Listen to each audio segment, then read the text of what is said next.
आज हम बात करेंगे एसिड रिफ्लेक्स के बारे में। एसिड रिफ्लेक्स क्या है? एसिड या सीएल जो कि स्टमक में बनता है।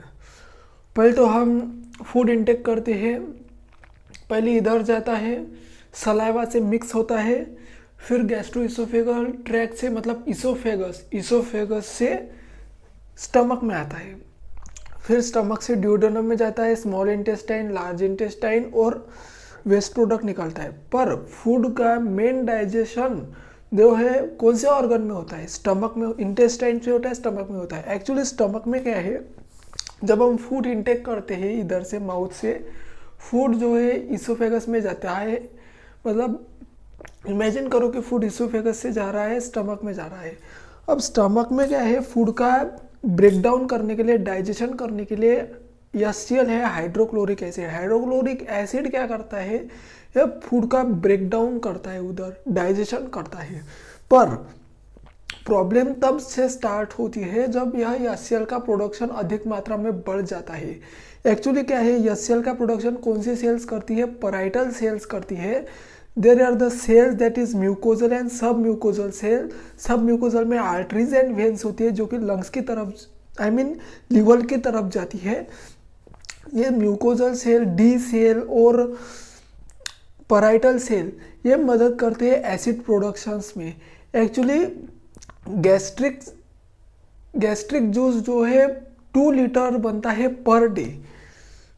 इतना ज़्यादा गैस्ट्रिक जूस बनता है 2 लीटर पर डे। ये गैस्ट्रिक जूस जो है डाइजेशन में हेल्प करता है।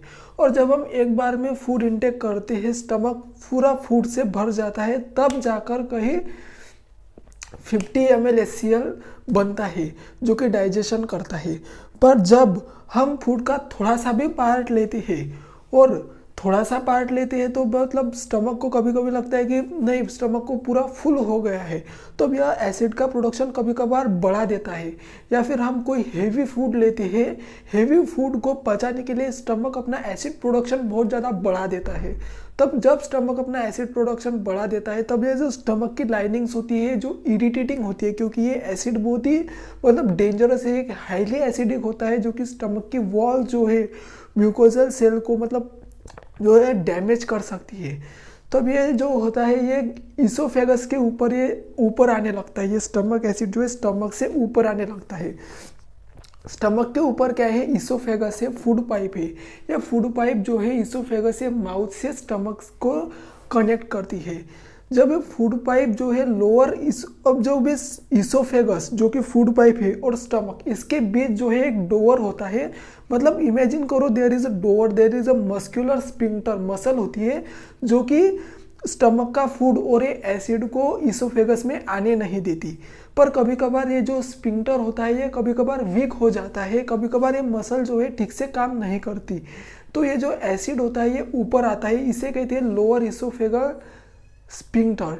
ये लोअर इसोफेगल स्पिंक्टर जो है वीक होने के कारण जो एसिड होता है ये स्टमक से इसोफेगस में आता है, और literally acid starts eating the oesophagus. जो इसोफेगस की लाइनिंग होती है ये इस की वजह से खराब होने के चांसेस बढ़ जाते हैं। अल्सर भी हो सकता है इधर, तो मतलब फिर वोमिटिंग भी आ सकती है हमें, या फिर कुछ हार्टबर्न जैसी चीज़ें भी हो सकती है। तो मतलब इसको कम करने के लिए मतलब एक टीवी में एडवर्टाइज नहीं दिखाई जाती कि इनो खाई और झट से मतलब वो ठीक हो गया, उसे अच्छा महसूस होने लगा। एक्चुअली इनो मतलब क्या है, बेस है। ये क्या करता है कि मतलब बेस जो है एसिड को लेवल को कम करता है, न्यूट्रलाइज करता है। तो यह पर अगर हम ज़्यादा बार बार अगर ले तो मतलब यह डेंजरस सिचुएशन बन सकता है, क्योंकि 1-2 बार ठीक है, लेकिन ज़्यादा अगर हम एंटी एसिड की गोली ले ले तो एंटी एसिड की गोली जल्दी से पास हो जाती है स्टमक के थ्रू, और एसिड प्रोडक्शन फिर से वापस से सिक्रेशन हो सकता है। तब मतलब ज़्यादा एसिडिक एंटी एसिड ये डेंजरस हो सकता है। और दूसरी बात है कि जब ओबेसिटी में इंट्रा एब्डोमिनल प्रेशर जो है बढ़ जाता है। इंट्रा एब्डोमिनल प्रेशर बढ़ने के कारण जो है ये इसोफेगल स्फिंक्टर मतलब ठीक से वर्क नहीं करता है, तो मतलब एसिड ऊपर आता है, ये इसोफेगस स्फिंक्टर जो है एसिड को रोक नहीं पाता है इस ओबेसिटी में, तो ये एसिड रिफ्लेक्स जो है ऊपर आता है और हार्ट बर्न की समस्या होती है। प्रेगनेंसी के वक्त में भी बहुत ज़्यादा इंट्रा एब्डोमिनल प्रेशर बढ़ता है, क्योंकि पेट मतलब बच्चा रहता है तो पेट बढ़ता है तो मतलब फिर भी उस समय एसिडिटी की प्रॉब्लम होती है, और जब प्रेगनेंसी ख़त्म होती है तब ये प्रॉब्लम बंद होती है। तो इसका कारण तो ऐसा वर्क करता है एसिडिटी, इंट्रा एब्डोमिनल प्रेशर भी वर्क करता है, या फिर हम कोई फूड लेते हैं, ओवर ईटिंग करते हैं। ओवर ईटिंग में मतलब क्या होता है कि हाइपर एसिडिटी होती है और फूड इंडाइजेशन हो सकता है, या फिर हम कोई खाना खा ले जो कि प्रॉपर नहीं है, या फिर हम चाय ले ले, चाय एसिडिटी को बढ़ा सकती है। समोसा खा ले, तला हुआ भुना हुआ खा ले, जो कि एसिडिटी के प्रॉब्लम्स को बढ़ा सकता है।